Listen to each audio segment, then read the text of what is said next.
দাঁড়া না দাঁড়া, তুই আমার চকলেটটা খেয়ে নিচ্ছিস তো। দেখ এবার আমি মাকে সত্যি কথাটা বলে দেবো যে কালকে তোর কোনো পেট ব্যথা হচ্ছিল না, তুই এমনি এমনি পড়তে যাস। তো আমিও মাকে বলে দেব পরশুদিন তুই বাজারে যাসনি, তুই রাহুল দার সাথে দেখা করতে গেছিলিস।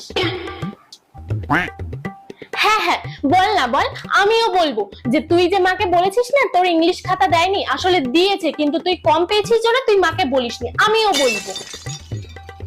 ও তুই এটা বলবি, ঠিক আছে তাহলে আমিও মাকে বলবো তোকে স্কুল থেকে কোথাও ঘুরতে নিয়ে যাচ্ছে না, তুই বন্ধুদের সাথে ঘুরতে যাচ্ছিস।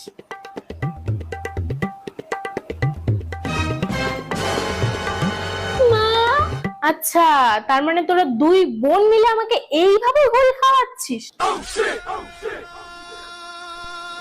দাঁড়া खत्म। আজকে তোদের দুই অমানুষকে আমি আজকে মানুষ বানাবো। गुड बाय गया।